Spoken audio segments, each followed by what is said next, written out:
Hello again, and welcome to the Hawkesbury News Roundup. I'm Josh, and I'm here to run you through what's been going on in our area during the last week. So without further ado, let's begin. Rural fire service stations all across the hills in Hawkesbury are opening their doors this weekend to keep residents bushfire aware and share information on what they can do to keep themselves safe. Recently, fire brigades have been engaged in hazard reduction burns in an attempt to mitigate the effects of the upcoming bushfire season, and these community open days will prepare residents for what they can do. Superintendent Glenn McCartney, District Manager for the Hills RFS, says the weekend is all about brigades preparing their communities and warning residents of the high risks of this upcoming fire season. Open days are occurring at brigades all throughout the hills in Hawkesbury on Saturday 16th and 17th of September.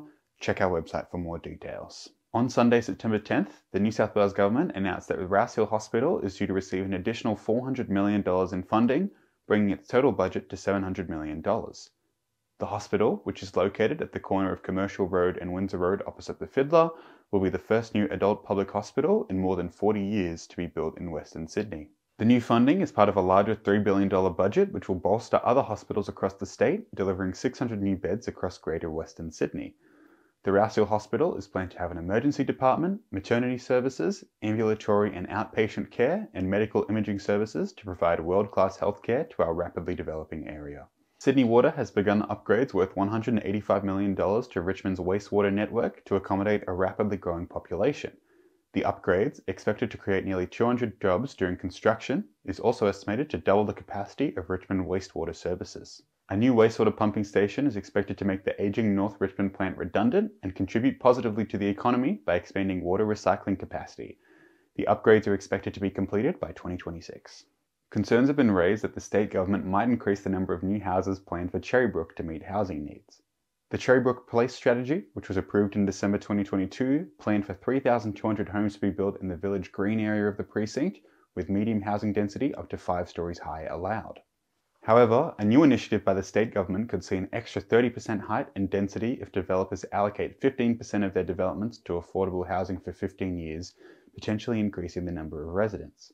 Mayor of the Hills Shire, Dr. Peter Gangemi, expressed concerns that this could place burdens on already overwhelmed local services like roads, parks and hospitals, and called for residents to write to their local MP, Premier Chris Minns, and Planning Minister Paul Scully to voice their concerns. On Tuesday, 12th of September, Hawkesbury City Councillors held a vote to determine who would hold the position of Mayor and Deputy Mayor for the remaining term of the councillors. The vote saw both Liberal Councillor Sarah McMahon and Labor Councillor Barry Colbert keep their Mayor and Deputy Mayor positions respectively, with a 7-5 split on both decisions. Independent Councillor Nathan Zampronio stood for both positions and was unsuccessful in both races. Mayor McMahon and Deputy Mayor Calvert will keep their positions for another 12 months until the next local council election, which is planned for the 14th of September 2024. In the Hills, the Orange Blossom Festival is in full swing, with plenty of events happening this past weekend that hundreds, if not thousands of residents were in attendance for. Saturday saw the street parade happen at Rouse Hill Town Centre, where plenty of people took to the streets to witness the community-made floats and a special visit from the Paw Patrol.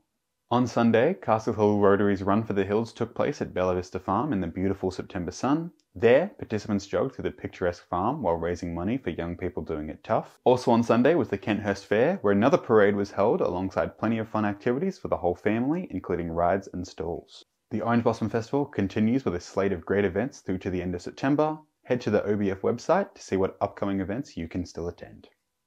Now, here's some events coming up in the next week in both the Hills and the Hawkesbury. The Upper Hawkesbury Power Boat Club's Windsor Spectacular is back this year, with a massive lineup of the fastest boats from all over Australia after suffering massive losses from flooding. This weekend though, they return with over 60 boats ready to race along the river. Tickets vary per age, but for adults, it's $25 for 1 day or $45 for 2 days. The Bonsai Society of Australia is hosting their annual show over the weekend, displaying a gorgeous array of bonsai trees as part of the Orange Blossom Festival. Located at the Harvey Low Pavilion at Castle Hill Showground, tickets are $5 for adults. Jazz at the Pines is on this Sunday at Roughly House in Dural, where you can enjoy your own picnic lunch as live jazz is played all afternoon under beautiful pine trees. Tickets are $25 for adults, $20 for concession, or $50 for a family.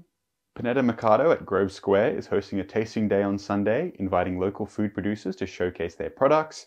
It's from 10 a.m. to 2 p.m. if you're looking to taste some quality food. And catch best-selling author of Weekends with the Sunshine Gardening Society, Sophie Green, at the Pioneer Theatre on Wednesday, September 20th, where she'll be talking to the audience about her latest novel and doing book signings.